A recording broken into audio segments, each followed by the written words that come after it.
retour sur le plateau Equinox Soir, deuxième partie consacrée au débrief du journal. Nous sommes toujours en compagnie de nos invités Jacques Bertrand, Maître Narcisse Commun, Président Cyril Sambaka et André Luther Meka. André Luther Meka, Douala, après Kumbo, l'archevêque de Kumbo, Monseigneur Cléda demande à ses ouailles de se joindre à ceux de Kumbo pour cette journée de vendredi 21, déclarée comme journée de prière. C'est tout à fait normal qu'un homme d'église... Donc ce n'est plus seulement une affaire de Kumbo. Non, c'est tout à fait normal qu'un homme d'église demande la prière pour les morts. Et je peux vous dire que moi-même, je vais entrer dans cette prière pour prier pour les morts. Pour moi, je n'ai pas de problème. Il parle là en tant qu'homme d'église. Mais quand je suivais le reportage, j'ai eu quelque chose qui m'a échappé. On a dit les femmes enceintes. C'était une maternité. On a regroupé les femmes enceintes à Tumbo. Moi, je ne comprends pas. Parce que moi, je me dis que si les femmes sont mortes et qu'il y avait des femmes enceintes, c'est quand même une coïncidence tout à fait bizarre. Donc, moi, je voudrais vous dire que les gens puissent soutenir, notamment les populations de Tumbo. Moi, je ne trouve pas un problème. Parce qu'effectivement, il y a eu mort d'homme. Et quand il y a mort d'homme, véritablement, ça fait problème. Mon problème, c'est que certains hommes d'église amplifient la situation, amplifient le nombre de morts, amplifient les chiffres. Moi, ça me cause un véritable problème.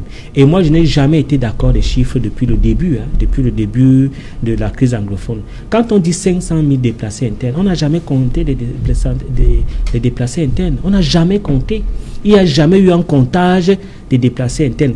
Je mets quiconque au défi de me dire comment on a compté ces déplacés internes. Donc, à partir, n'est-ce pas, de ce principe, tous les chiffres sont faux. Tous les chiffres sont faux. Donc, nous ne sommes plus au niveau des chiffres. Nous ne sommes plus au niveau de l'amplification des morts. Nous sommes au niveau où il faut arrêter cette guerre. Et je l'ai toujours dit, le président Biya est celui-là qui a trouvé toutes les solutions nécessaires pour que la guerre s'arrête. Tout ce qu'on a demandé en termes de recommandations, en termes de doléances, cela a été fait. Ils ont même eu un statut spécial qui a commencé à faire jaser les Camerounais, où il y aurait eu 2 poids 2 mesures. D'autres ont un statut spécial, d'autres n'en ont pas. Mais même jusqu'à là, il y a des problèmes. Je pense qu'il est important, au lieu d'interpeller toujours le gouvernement, l'armée, il faudrait interpeller les séparatistes de déposer les armes.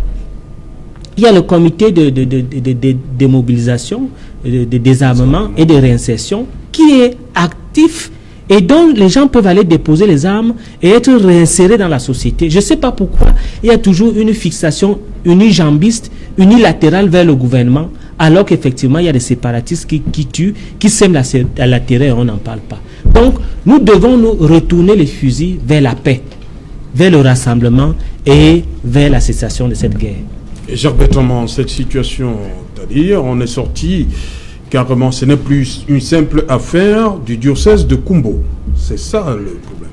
Il y a Monseigneur Cléda qui appelle les fidèles de l'archidiocèse de Douala de faire pareil que ceux de Kumbo. Vous savez, Serge Alain, en continuant à m'inviter sur ce plateau, je vous ferai beaucoup de cadeaux. Je vais vous faire un autre cadeau, celui-là la semaine prochaine, qui est un ouvrage que j'ai fini d'écrire, qui est intitulé « Au Cameroun de l'indignation sélective ».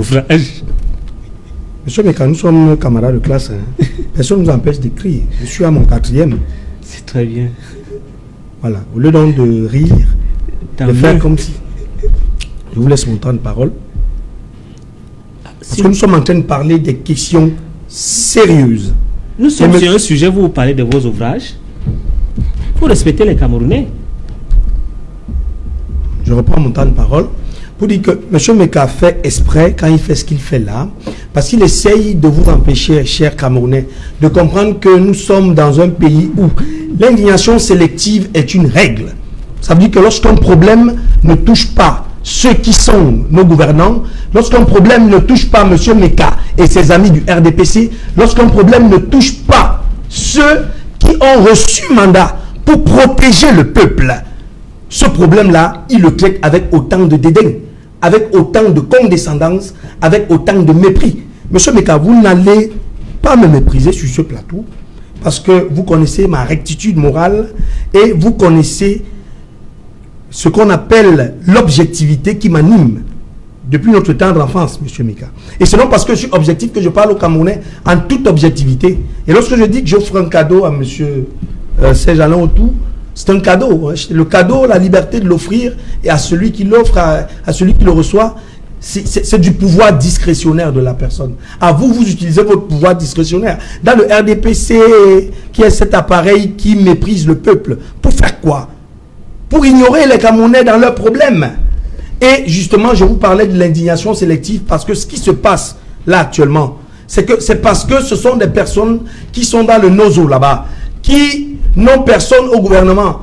Ce sont des personnes qui vivent dans la précarité et qui n'ont pas un frère à Yaoundé qui s'appelle Luther Meka, qui peut agir pour eux. C'est pour ça que M. Luther Meka, alors qu'il y a 26 personnes qui sont mortes et plusieurs qui sont portées disparues, peut venir ici cette même semaine, lorsque le Cameroun est en deuil, et que si le système de gouvernance actuel était celui-là qui doit nous protéger, nous serons en deuil, un deuil national. M. Meka peut donc venir ici et ce mec rit et à dire que vous écrivez des livres et ceci, cela. M. Meka écrit un livre, c'est ce qui doit être fait lorsqu'on est un intellectuel.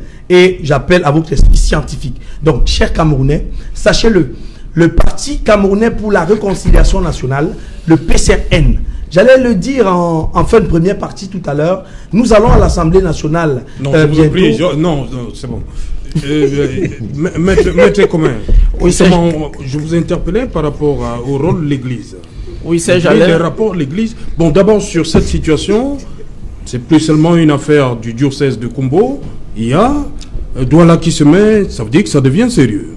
Oui, il faut dire que ça devient sérieux et bien évidemment, je suis fort est-ce que le journal a été diffusé parce qu'il apporte une réponse à mon ami Meka qui voyait en Monseigneur de Kumbo. Oui, George Nko, une brebis égarée de l'église. Monsieur Meka est dans l'imposture. Ce n'est pas le cas. Ça s'appelle l'imposture en français facile.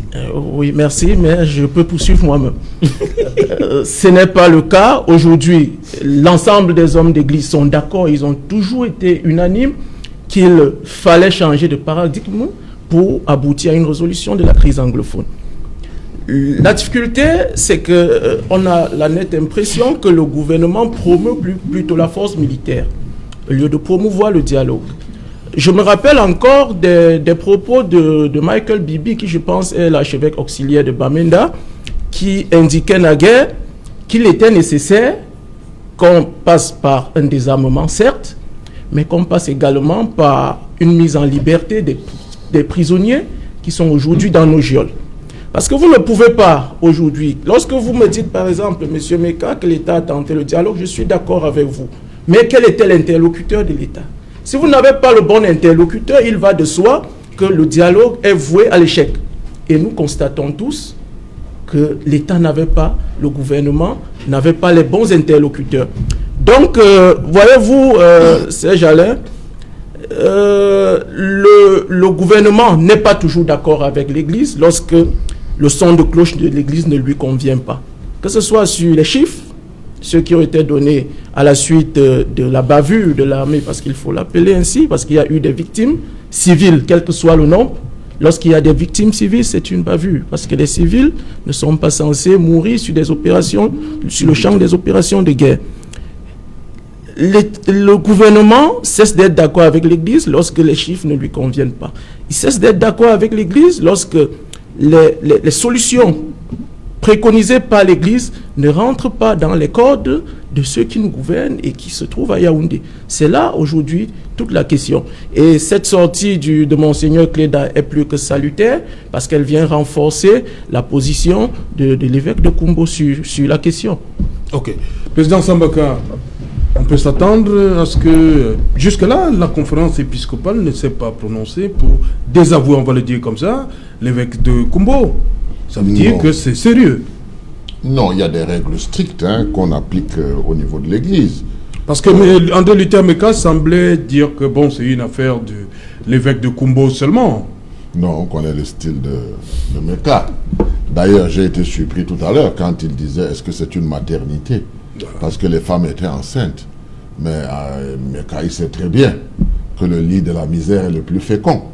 Vous voulez que ces gens fassent quoi? président. Ils sont dans la Toutes les guerre, ils femmes sont dans enceintes la se sont misère. retrouvées dans cette Et ce maison. qu'on retrouve dans ce genre de Bon. peuple, c'est les grossesses. Le lit de la misère est le plus fécond, vous le savez. Malthus Donc, l'a dit. En réalité, quand nous avons une suite comme celle de Monseigneur Cléda, ça veut tout simplement dire que quittons le champ des disputes inutiles qui n'ont pas de sens, allons vers Dieu. Prions, n'est-ce pas, pour qu'il y ait la paix, prions pour que ça ne se répète plus jamais. Je crois que c'est ça le sens de cet appel de Monseigneur Cléda. Et je crois qu'il a parfaitement raison, parce que les Camerounais veulent la paix. Le problème que nous avons au Cameroun, c'est qu'il y en a aussi qui veulent la solution militaire. Or, il est clair que la solution militaire ne peut pas nous arranger. Nous ne sommes que 25 millions de Camerounais. Nous avons besoin d'être 30, 40, une masse critique pour développer notre pays. Monsieur André Leta pourra vous demander quand est-ce que vous avez fait le dernier recensement. Vous dites que vous avez 25 millions. Oui, c'est ce qu'ils disent. Ah, c'est eux qui disent, hein, oui. Ben oui, puisqu'on n'a pas de statistiques fiables. Moi, je sais que c'est à partir des communes qu'on peut faire des statistiques d'une population. Mais nous n'avons que des communes que de noms. Donc, en réalité, ce que nous devons voir et ce que nous devons désormais nous tourner vers des résolutions de conflits. Parce que le conflit, il existe, les armes parlent, mais la solution, il n'y a aucune envisageable et en vue. Donc, il n'y a que la négociation qui peut aboutir. Ce n'est pas une faiblesse, mais c'est comme ça à travers le monde. Nous n'allons pas faire exception à cette règle qui veut que entre peuples, entre Camerounais, nous devons être grands parce que nous avons pu nous asseoir et trouver des solutions pour résoudre les problèmes que nous avons. Et je pense que les problèmes que nous avons ne sont pas insurmontables. Il y a des pistes de solutions. Il faut accepter tout simplement que notre gouvernement pense moins à la résolution armée. Il faut que notre gouvernement aille d'abord sur la première étape, qui est le cessez-le-feu. Si on exploite bien ce paramètre-là, de cessez-le-feu, on peut évoluer. Donc, mettons-nous au travail pour trouver une solution au cessez-le-feu. Dès que le cessez-le-feu est obtenu, le reste va suivre.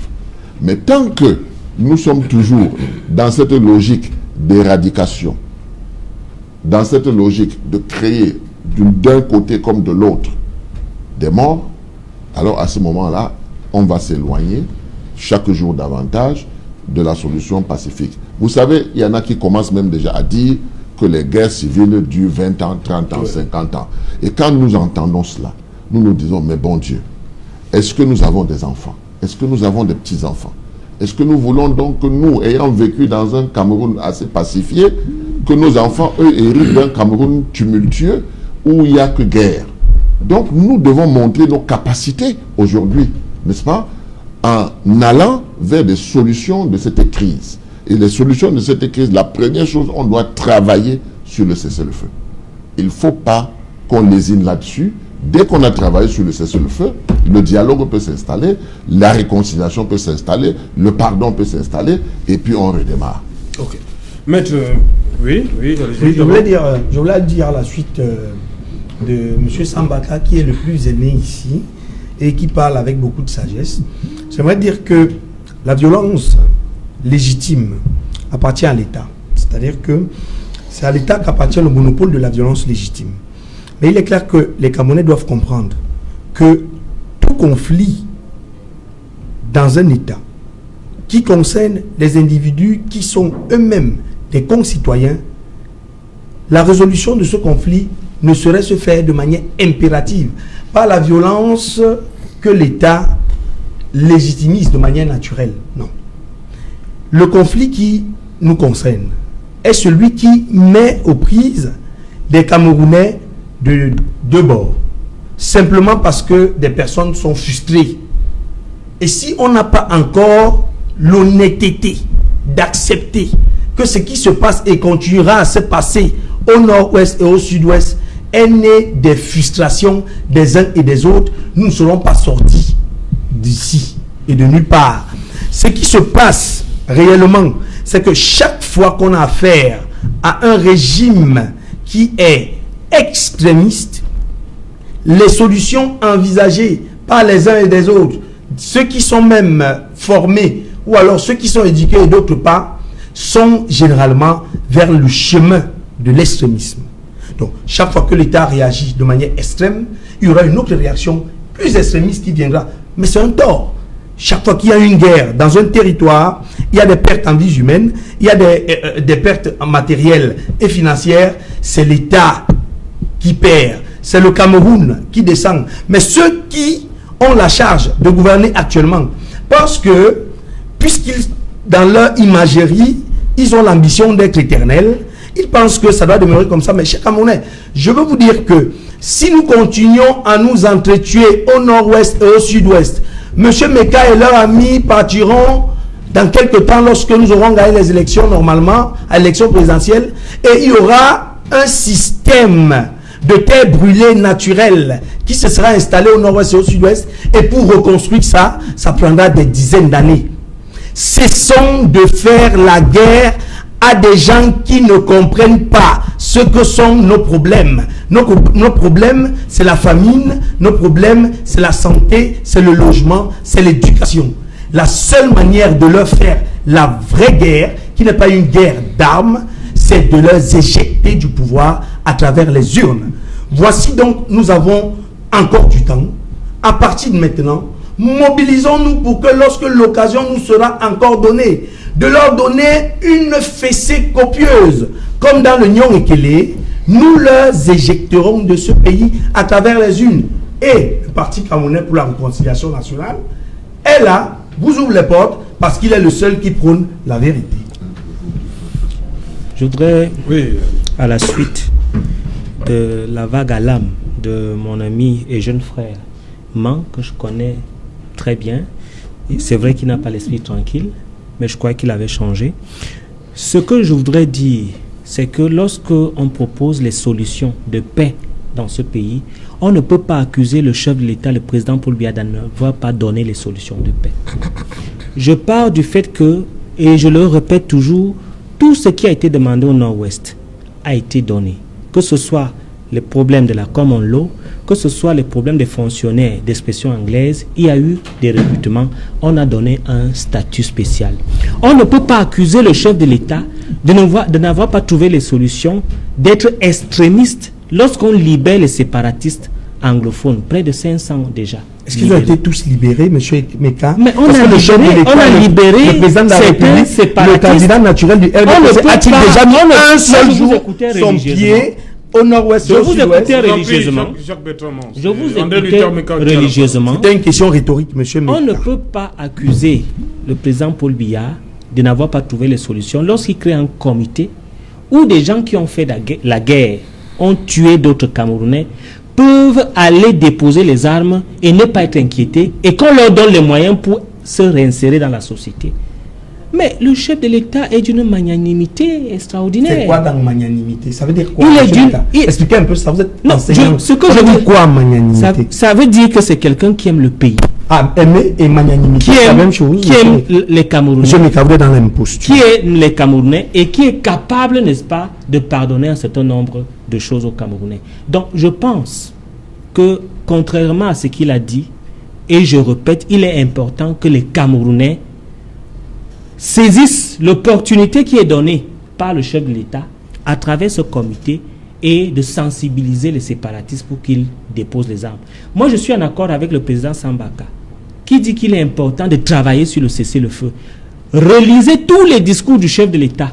Il parle d'un cessez-le-feu. On ne gouverne pas un pays. Il parle toujours d'un cessez-le-feu à travers cette commission de démobilisation, de désarmement et de réinsertion. Et je pense que le cardinal Toumi lui-même a fait le tour, notamment du nord-ouest et du sud-ouest, et a déclaré que la situation s'est améliorée. Après le grand dialogue. Après le grand dialogue. Qu'est-ce qui se passe aujourd'hui? Vous allez constater qu'il y a une remontée, une clameur sociale qui est orchestrée après les élections. Les informations que nous avons, c'est qu'effectivement, il y a une remontée de violence parce que les populations ont participé paisiblement aux élections. Et les mêmes séparatistes veulent apporter la psychose pour démontrer qu'ils ont repris les choses en main. Le ministre Paula Tangandji disait comme ça que les populations du nord-ouest et du sud-ouest étaient sorties massivement le 9 février dernier pour aller voter. Mais il n'y a aucun Camerounais qui est pour cette guerre. Aucun Camerounais. Qu'on ne trompe pas les Camerounais. Et il y a les médias qui font les débats sur cette guerre pour amplifier la situation. Mais je vous dis, aucun Camerounais. Si les Camerounais étaient pour cette guerre, elle ne serait pas que le premier Camerounais, maîtrisé. Que le premier Camerounais accepte de descendre là-bas, qu'il fasse son meilleur. Je tiens à dire qu'il y a une communauté Bororo qui est en train de subir un massacre des séparatistes de ce côté. Mais cela est escamoté. C'est-à-dire qu'on refuse de voir ce cas-là et ils se plaignent tous les jours. Je vous fais la promesse, notamment, comme lui, il aime distribuer les cadeaux de ses ouvrages. Moi, je ne suis pas venu parler de moi ici, je suis venu parler de mon parti et des idées de mon parti. On parle d'un ouvrage. Je vais me donner fort, dès aujourd'hui, de faire remonter toutes les réclamations de cette communauté Bororo qui est massacrée par les séparatistes. Leur bétail, leur habitation, tout a été rasé. Et je parle à Mondovision, ça n'a jamais été relayé par les ONG. C'est quoi cette sélection d'informations discriminatoire? Il est temps aujourd'hui que les Camerounais, à l'unisson, puissent faire en sorte que cette guerre s'arrête et accompagner le président Paul Biya, le gouvernement qu'il descende d'abord lui-même là-bas pour voir l'accompagnement, n'est-ce pas, de cette paix, de ce cessez-le-feu à travers ce comité où tous les séparatistes peuvent déposer les indignations. Maître Commun, pour revenir à la situation, cette guerre des chiffres, est-ce que la justice peut se saisir de cette affaire pour voir un peu plus clair? Serge Alain, il faut... La question appelle une réponse sur deux aspects. Oui. En interne, la justice peut se saisir de cette affaire. Mais est-ce qu'elle en a le pouvoir et les moyens?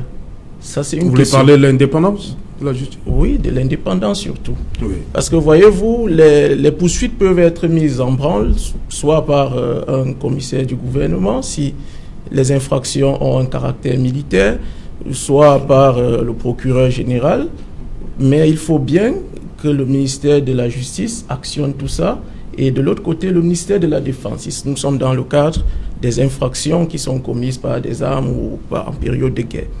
Donc, dans notre contexte, c'est un peu difficile parce que les autorités judiciaires n'ont pas toujours les mains libres pour se mettre en mouvement. Maintenant, vous avez l'aspect international de la question. Des enfants, donc des personnes vulnérables. Des femmes enceintes se retrouvent comme... Oui, nous sommes dans un village, monsieur, mais c'est le texte du Monseigneur qui le dit. Et ces personnes aujourd'hui sont pratiquement coupées du monde. Et quelle activité voulez-vous qu'elles fassent? C'est le plaisir. Vous parlez des chiffres. Quand vous voyez, on grossit les chiffres. On vous dit dans des communiqués incendiaires qu'il y a eu des hommes, des femmes enceintes, des enfants. Mais c'est fabriqué de toutes pièces. Ben non, le Cameroun vit dedans. Dans votre quartier, il n'y a pas de femmes enceintes. Vous savez,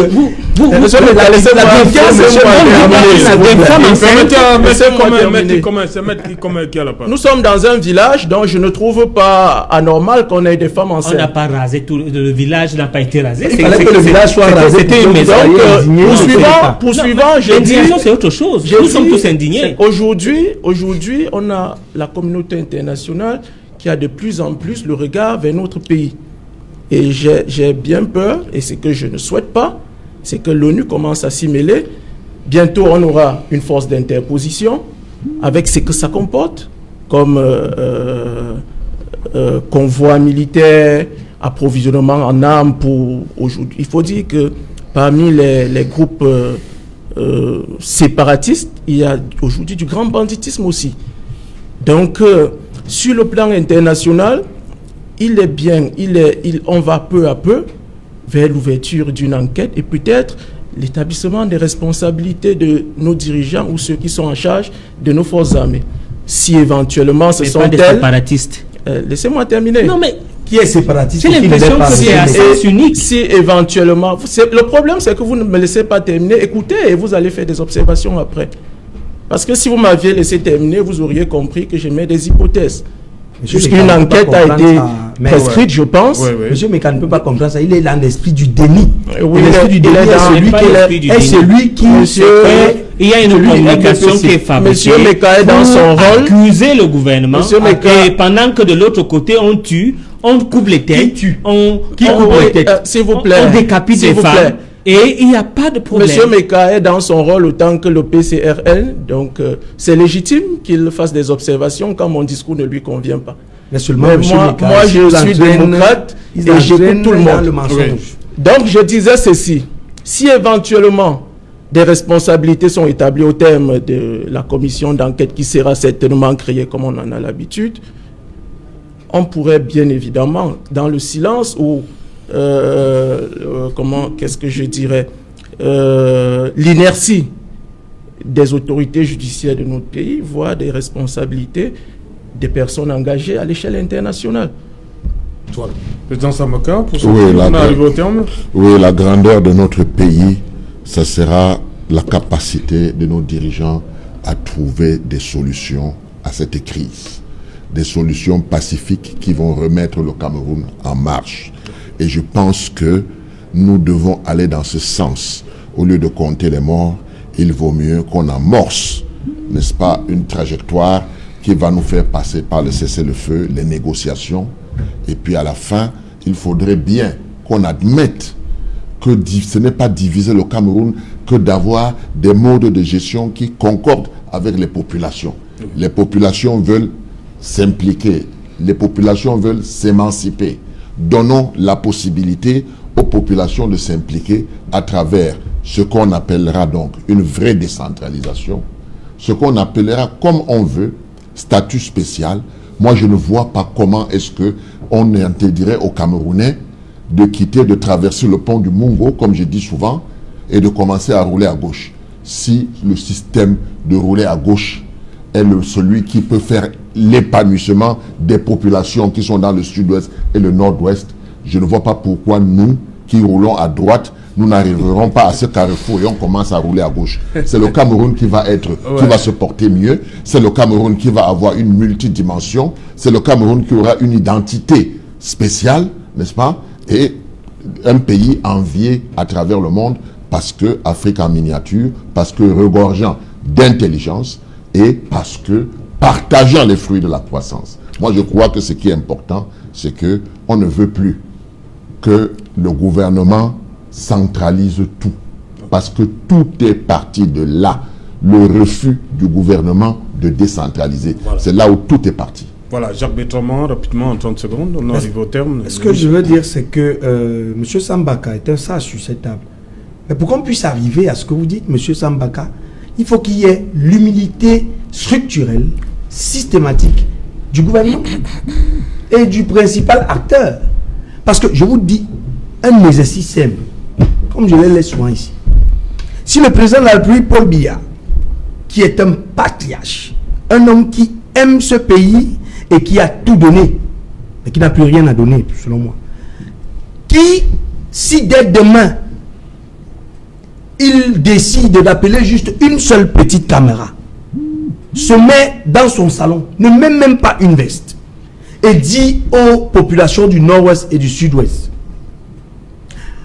je vous ai compris, vous avez raison, désormais on fera ce qu'il faut pour que chacun puisse manger, chacun puisse se soigner, chacun puisse se vêtir. Je vous fais mon mea culpa. Réunissons-nous tous, engageons-nous vers le chemin de l'émergence que je vous ai promis en 2035, que vous n'aurez pas parce que je n'arrive pas à faire ce que j'ai promis.